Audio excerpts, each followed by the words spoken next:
Good morning, children. Today we are going to continue the lecture of the chapter Polynomials. In the previous lecture, we have understood about factor theorem. तो आगे start करने से पहले let's recall the concept factor theorem. अगर आपको याद हो factor theorem क्या होती है. फैक्टर थ्योरम में जब आप किसी पॉलिनोमियल को किसी मोनोमियल से डिवाइड करते हैं तो उस केस में उसका रिमाइंडर कितना आना चाहिए बच्चों? 0. तो अगर आपको याद हो फैक्टर थ्योरम में दो कंडीशंस मैंने आपको बताई थी. पहली कंडीशन ये होती है कि अगर x माइनस ए किसी पॉलिनोमियल का फैक्टर है तो उस केस में उसका रिमाइंडर 0 होगा. और दूसरी कंडीशन में मैंने आपको बताया था कि अगर x माइनस ए फैक्टर है तो उसका रिमाइंडर 0 आना चाहिए. कहने का मतलब ये है कि इसमें आपको दो कंडीशंस को एक दूसरे के रेसिप्रोकल की टाइप में दिया हुआ था. पहले के हिसाब से अगर रिमाइंडर 0 आ रहा है तो x माइनस ए फैक्टर होगा, और अगर पहले से ही x माइनस ए आपको फैक्टर गिवन है तो उसका रिमाइंडर 0 आना चाहिए. तो इसी कंसेप्ट को आगे बढ़ाते हैं और आज मैं आप लोगों को बताऊंगा फैक्टराइजेशन. बच्चों फैक्टराइजेशन आपके सिलेबस में दो तरीके से है. पहला आपका है factorization of a quadratic polynomial by middle term splitting, और दूसरा आपका है cubic polynomial, factorization of cubic polynomial by factor theorem. जैसा कि मैंने आपको बताया फैक्टर थ्योरम समझना इसीलिए ही इम्पॉर्टेंट है क्योंकि जो आपका आगे वाला कंसेप्ट है वो आपका पहले से रिलेट करता है. तो आगे जाने से पहले एक बार फिर मैं आपको फैक्टर थ्योरम की दोनों कंडीशंस रिवाइज करा रहा हूँ.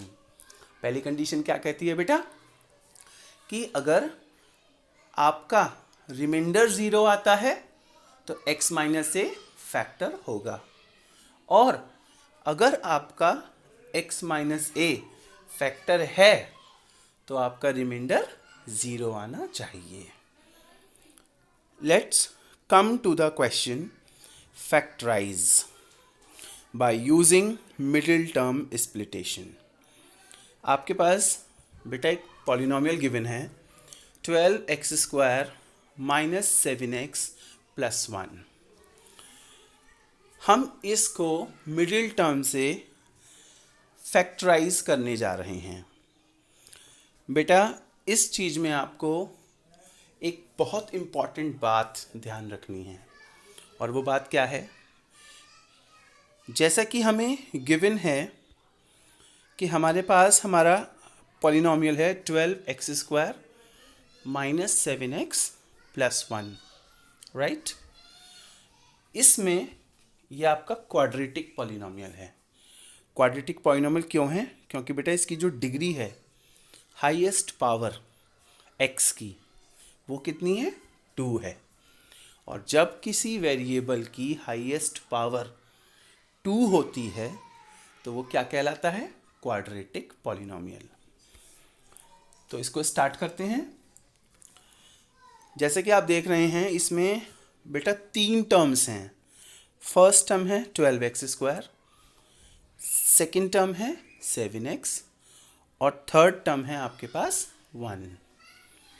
अब आपको करना क्या है?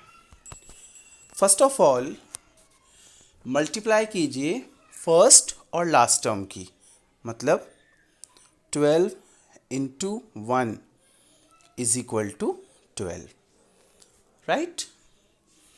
पहली टर्म थी 12 और लास्ट टर्म आपका है 1, तो इन दोनों के कॉफिशिएंट्स की मैंने मल्टीप्लाई कर ली. तो मल्टीप्लाई करने के बाद जो आपका प्रोडक्ट आया है वो कितना आया? 12. अब बेटा इसमें दो साइन गिवन हैं, पहला साइन है आपका माइनस और दूसरा साइन है आपका प्लस। हमें दूसरे साइन को कंसीडर करना है जो कि यहाँ पर कितना है, प्लस। अब आपको करना क्या है, आपके पास प्रोडक्ट आया है 12, तो 12 के ऐसे फैक्टर्स हमें चाहिए जिन्हें मल्टीप्लाई करने पर तो 12 आए लेकिन प्लस करने पर 7 आए। तो 12 के फैक्टर्स होते हैं 2 इंटू 6, लेकिन 2 प्लस 6 की वैल्यू आती है 8। दूसरा फैक्टर होता है 3 इंटू 4, 3 इंटू 4, 3 4 ज़ा 12 भी होता है और बेटा 3 प्लस 4 की वैल्यू 7 भी होती है। तो इसीलिए हमने यहाँ पर जो फैक्टर्स लिए हैं वो 3 प्लस 4 लिए हैं। तो आपने क्या किया, जो आपको 7x गिवन था आपने उस 7x के प्लेस पर इसमें 3 प्लस 4 लिख लिया। बेटा आगे बढ़ने से पहले आपको 3 बातों का ध्यान रखना है। पहली और बहुत ही इम्पॉर्टेंट बातें हैं, अगर आपकी ये 3 कंडीशंस सही आ रही हैं तो आपका आंसर 101% सही ही आएगा। और वो 3 बातें क्या हैं? पहली कंडीशन कि जो आपने नंबर लिखे हैं इन दोनों की मल्टीप्लिकेशन, लाइक 3 प्लस 4, ये जो आपने नंबर लिखे हैं इन दोनों की मल्टीप्लिकेशन 3 4 ज़ा 12, वो पहली और लास्ट वाली की मल्टीप्लिकेशन के इक्वल आनी चाहिए। 12 1 ज़ा 12, 3 4 ज़ा 12। First condition check. Next condition, जो साइन यहाँ है वही साइन यहाँ होना चाहिए। यहाँ भी प्लस है, यहाँ भी प्लस है। Second condition check. और थर्ड कंडीशन है कि जो आपने ब्रैकेट में नंबर लिखे हैं इसको सॉल्व करने पर यही मिलना चाहिए। तो 3 plus 4 7 and 7 is equal to 7। तो तीनों कंडीशन आपकी चेक। आगे बढ़ते हैं।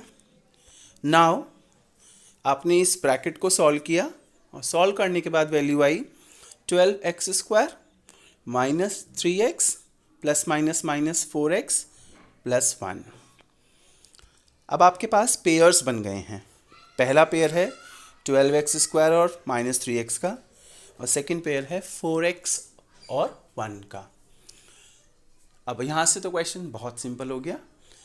पेयर्स हैं तो जो चीज़ कॉमन है आप उसे बाहर कॉमन निकाल लीजिए। तो फर्स्ट पेयर में से आई कैन सी कि 3x कॉमन आ सकता है क्योंकि 12 के फैक्टर 3 भी होते हैं और 3 तो 3 का फैक्टर है ही। तो आपने जब यहाँ से 3x कॉमन लिया तो आपके पास ब्रैकेट में यहाँ बच गया 4x, क्योंकि 3 4 ज़ा 12x² था, और 3x लिया कॉमन तो यहाँ पर वैल्यू आ गई 3x कॉमन लेने के बाद 4x माइनस 1। नेक्स्ट केस में दोनों में पहला नंबर है 4x और दूसरा नंबर है 1।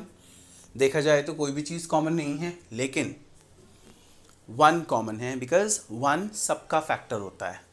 1 के टेबल में सारे नंबर्स आते हैं, तो इसीलिए यहाँ से हमने -1 कॉमन लिया तो वैल्यू आ गई 4x माइनस 1।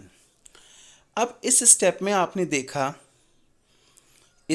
आपने देखा कि 3x into 4x minus 1 minus 1 into 4x minus 1, दोनों में ही 4x माइनस 1 कॉमन है। हमने नेक्स्ट स्टेप में 4x माइनस 1 ले लिया कॉमन। जब आपने 4x माइनस 1 कॉमन लिया तो यहाँ से आपके पास आएगा 3x। बेटा ये 3x है और यहाँ से आपके पास आएगा 1। तो आपके पास फैक्टर्स आ गए हैं 4x minus 1 into 3x minus 1। This is 3। Okay, now let's go to the next example. बेटा आपके पास दूसरा एग्जाम्पल है 3x² minus x minus 4। Same condition जो मैंने आपको पहले बताई थी वही आपको यहाँ पर भी अप्लाई करनी है। सबसे पहले बेटा फर्स्ट और लास्ट नंबर की मल्टीप्लिकेशन, तो 3 इंटू 4 इज इक्वल टू 12। अब 12 के ऐसे फैक्टर्स जिनको माइनस करने पर 1 आए। मैंने आपको बताया था कि जो पहला साइन होता है हमें उसे कंसीडर नहीं करना, हमें दूसरे साइन को कंसीडर करना है। और यहाँ पर फॉर्चुनेटली दोनों ही साइन माइनस के हैं, तो हमें इस माइनस को कंसीडर करना है। तो 12 के ऐसे फैक्टर्स जिनको माइनस करने पर 1 आए और मल्टीप्लाई करने पर 12 आए। तो 12 के फैक्टर्स होते हैं 2 इंटू 6, लेकिन 6 माइनस 2 की वैल्यू आती है 4, तो ये फैक्टर आपका एप्लीकेबल नहीं है। और बेटा दूसरा फैक्टर होता है इसका 4 इंटू 3, 4 3 ज़ा 12 and 4 minus 3 is equal to 1। आपको मल्टीप्लाई करके भी चेक करना है, और जो यहाँ साइन है उस साइन के हिसाब से भी चेक करना है। तो पहले मैंने मल्टीप्लाई किया तो वैल्यू आई 12, बिकॉज 3 4 ज़ा 12। अब 12 के फैक्टर्स निकाले। पहला फैक्टर आता है 2 इंटू 6, और 6 में से 2 जाएगा तो 4, जबकि चाहिए हमें केवल 1। दूसरा फैक्टर आता है 4 into 3 and 4 minus 3 is equal to 1। तो इट मीन्स जो पहला फैक्टर है 2 इंटू 6 वो एप्लीकेबल नहीं है, और जो दूसरा फैक्टर है 4 इंटू 3 वही हमारा एप्लीकेबल है। अब आगे इसे हमने प्रोसेस किया तो आपके पास वैल्यू आ गई 3x² minus 4 minus 3x minus 4। आगे इस ब्रैकेट को ओपन करके सॉल्व किया तो वैल्यू आई 3x² minus 4x minus minus plus 3x minus 4। Now again we have 2 pairs. और बेटा एक बात और, जो मैंने आपको 3 कंडीशंस बताई थी वो हर क्वेश्चन में एप्लीकेबल हैं, इस क्वेश्चन में भी एप्लीकेबल हैं। आप अगर चाहें तो उसे चेक कर सकते हैं। कैसे? Let's recall. फर्स्ट कंडीशन, पहली और लास्ट टर्म की मल्टीप्लिकेशन इन दोनों की मल्टीप्लिकेशन के इक्वल आनी चाहिए। 3 4 ज़ा 12, 4 3 ज़ा 12। First condition check. Second condition, जो साइन यहाँ है वही साइन यहाँ भी होना चाहिए। इधर भी माइनस है और ब्रैकेट के अंदर भी आपके पास माइनस है। Second condition check. और थर्ड कंडीशन बेटा ये है कि इस साइन और इन नंबर्स के हिसाब से जो आपने ब्रैकेट में लिखे हैं यही नंबर आना चाहिए जो कि आपका गिवन था। तो 4 माइनस 3 1, ऊपर भी आपका 1x ही है। All 3 conditions are checked. Now let's process. अब आपके पास यहाँ पर 2 पेयर्स बन गए थे। इन दोनों में से फर्स्ट पेयर में 3x² माइनस 4x में से सिर्फ x कॉमन है, तो बेटा मैंने x बाहर निकाला, अंदर बचा आपके पास 3x माइनस 4। सेकेंड पेयर आपका है 3x माइनस 4। कोई भी नंबर कॉमन नहीं है और यहाँ तक कि वेरिएबल भी कॉमन नहीं आ रहा है। पहले वाले टर्म में 3x में तो x है, लेकिन दूसरे 4 में सिंगल 4 है, कोई x भी नहीं है। तो अभी मैंने आपको बताया जहाँ कोई भी चीज़ कॉमन नहीं होती वहाँ क्या कॉमन होता है बेटा? 1 कॉमन होता है। हमने 1 निकाल लिया, अंदर बच गया 3x माइनस 4। अब इस स्टेप में 2 टर्म्स बन गई हैं। पहली टर्म आपकी ये है, दूसरी टर्म आपकी ये है, और दोनों टर्म्स में 3x माइनस 4 कॉमन है। कॉमन निकाला बाहर तो फर्स्ट से आपको मिल गया x और सेकंड से आपको मिल गया +1। तो आपके फैक्टराइजेशन के बाद जो वैल्यू आई हैं फैक्टर्स की वो आ गई हैं 3x minus 4 and x plus 1। I hope you are getting this factorisation of quadratic polynomial. चलिए अब चलते हैं अपने नेक्स्ट कंसेप्ट की ओर। और हाँ, जो आपने यहाँ सीखा है वो आपका आगे वाले कंसेप्ट से भी रिलेट करता है, ठीक उसी तरह जिस तरह आपकी फैक्टर थ्योरम भी अब रिलेट करेगी। बेटा आपका सेकंड जो फैक्टराइजेशन है वो आपका है क्यूबिक पॉलिनोमियल के लिए। ये क्यूबिक पॉलिनोमियल क्यों है? क्योंकि इसमें जो वेरिएबल x है उसकी सबसे बड़ी पावर 3 है, एक्स क्यूब। और जिस केस में हाईएस्ट पावर 3 होती है उसे हम क्या कहते हैं? Cubic polynomial. एक चीज़ और, अभी आपने क्वाड्रेटिक पॉलिनॉमियल पढ़ा था, उसकी हाईएस्ट पावर 2 थी, इसीलिए उसके फैक्टर्स भी 2 आए हैं। इसकी हाईएस्ट पावर 3 है, इसीलिए बेटा इसके फैक्टर्स भी 3 आएंगे। जिसकी जितनी डिग्री होती है उसके नंबर ऑफ फैक्टर्स भी उतने ही होते हैं। नाउ लेट्स टेक, इन क्वेश्चंस को सॉल्व करने का बहुत ही ईजीएस्ट वे मैं आज आपको बता रहा हूँ। आपको करना क्या है, जैसे कि आप देख रहे हैं इसमें आपके पास जो पॉलिनॉमियल है वो है x cube minus 3x² minus 9x minus 5। There are total 4 terms, first, second, third and fourth। बेटा इन क्वेश्चंस को सॉल्व करने का सबसे आसान ईजीएस्ट वे है, सबसे पहले आप वो नंबर उठाइए जिसमें x नहीं आ रहा है। जैसे कि इस केस में 5 वो नंबर है जिसमें कोई x नहीं आ रहा है। First of all take the term which does not contain x, which is 5, and factorize that number। तो हमने 5 को फैक्टराइज किया, तो 5 के फैक्टर्स कितने आ गए? 1 इंटू 5, 2 फैक्टर्स आए, पहला फैक्टर है 1 और दूसरा फैक्टर है आपके पास 5। Now next step is using factor theorem. Factor theorem अभी आपने पढ़ी है, एक बार फिर से उसको रिकॉल करते हैं। फैक्टर थ्योरम क्या कहती थी? बेटा फैक्टर थ्योरम की 2 कंडीशंस थी। पहली, अगर x माइनस a किसी पॉलिनॉमियल का फैक्टर है तो उसका रिमाइंडर 0 आना चाहिए।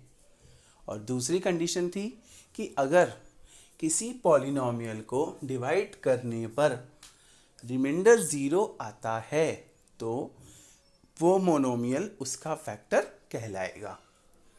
अब हम उन्हीं दोनों का इस्तेमाल करके इस क्वेश्चन को सॉल्व करेंगे, देखेंगे। तो बेटा हमारे पास 5 के 2 फैक्टर्स आए हैं, 1 एंड 5। एक्चुअली 1 और 5 इन दोनों नंबर्स के साथ 2 केसेस बनते हैं। कैसा? इस 1 के भी 2 केस हो सकते हैं, या तो प्लस का 1 होगा या फिर माइनस का 1 होगा। और बेटा 5 के भी आपके 2 केसेस बनते हैं, या तो प्लस का 5 या फिर माइनस का 5। तो हम लोग सबसे छोटे नंबर से स्टार्ट करते हैं, वो 1 है। Now using the factor theorem put x is equal to 1 in the given polynomial. आपको जो पॉलिनॉमियल गिवन है उसमें आप x की वैल्यू 1 पुट कीजिए, और कंडीशन के हिसाब से अगर आपका रिमाइंडर 0 आ गया तो इसका मतलब x माइनस 1 उसका फैक्टर कहलाएगा। अभी x माइनस 1 क्यों हुआ? जब आप इस 1 को इक्वल टू के दूसरी तरफ लेकर जाओगे तो उस केस में क्या होगा? x माइनस 1 बन जाएगा ना, इसीलिए। तो बेटा मैंने यहाँ पर इसमें वैल्यू पुट की 1 cube minus 3 into 1 square minus 9 into 1 minus 5। Solve किया, 1 minus 3 minus 9 minus 5, 1 minus 17, value आई आपके पास माइनस 16। 0 तो नहीं आया। इट मीन्स अगर 0 आपका नहीं आता है तो इसका क्या मतलब हुआ? बेटा इसका मतलब ये हुआ कि जो x माइनस 1 है वो हमारे गिवन पॉलिनॉमियल का कोई भी फैक्टर नहीं है। It means x minus 1 is not the factor of given polynomial। तो मैंने आपको जैसे बताया था कि 1 के 2 केसेस होते हैं, या तो प्लस का 1 या माइनस का 1। यहाँ पर आपके पास नंबर जिसके साथ x नहीं था वो था 5। सपोज़ कीजिए आपके पास अगर 5 की जगह 12 होता फॉर एग्ज़ाम्पल, तो 12 के कितने फैक्टर्स आते? 3 फैक्टर्स आते। 2 × 2 × 3, और हर एक के दो ही केसेस बनते, या तो प्लस का या फिर माइनस का। तो बेटा यहाँ पर हमने प्लस का 1 रखकर वैल्यू कैलकुलेट की तो रिमाइंडर 0 नहीं आया। अब हम -1 से चेक करते हैं। Now second time put x + 1 = 0, और जब आप इसको सॉल्व करते हो तो बेटा x की वैल्यू -1 आती है, बिकॉज +1 उधर जाकर -1 हो जाएगा। अब वही -1 आपने अपने पॉलिनॉमियल में पुट किया, तो p - 1 = -1³ -3 × -1 स्क्वायर -9 × -1 -5। तो -1 - 3 + 9 - 5, 9 - 9 0। अब आपको आपका रिमाइंडर कितना मिला? 0। और हमारी कंडीशन भी फुलफिल हो गई कि अगर रिमाइंडर 0 आ जाता है तो इसका मतलब x + 1 गिवन पॉलिनॉमियल का फैक्टर होगा। Yes, x + 1 is a factor of x³ - 3x² - 9x - 5।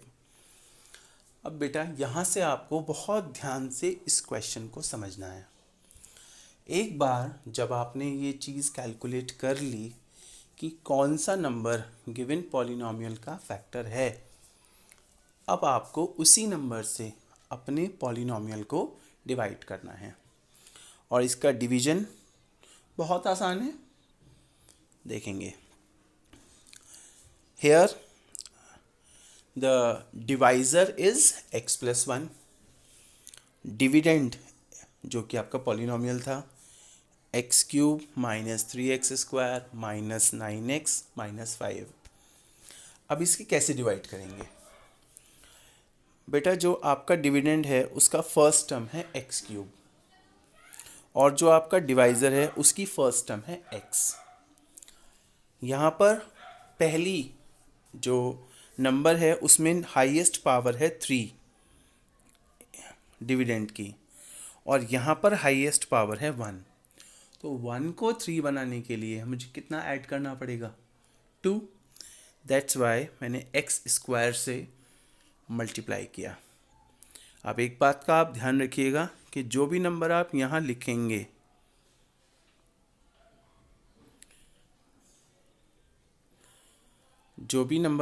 लिखेंगे, उसकी मल्टीप्लिकेशन यहाँ पर जितने भी टर्म्स हैं उन सब में होनी है।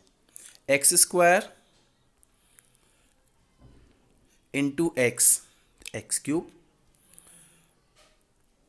x² × 1, x²। Sign change, x³ cancel out by x³, और आपके पास वैल्यू आ गई -3x² -x²। तो -3 - 1 -4x² and 9x as it is minus का।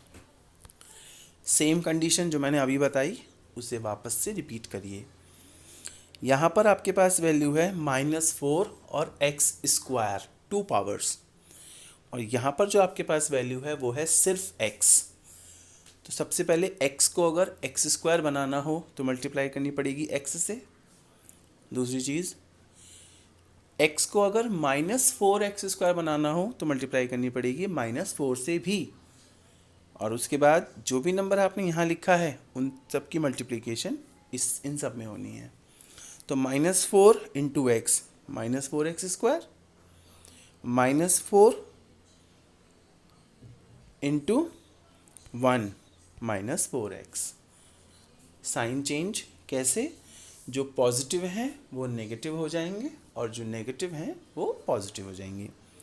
-4x इज़ नेगेटिव, तो इसलिए बेटा हमने यहाँ पर प्लस का साइन लगाया है, और यहाँ पर -4 नेगेटिव है इसलिए हमने यहाँ पर प्लस का साइन लगाया है।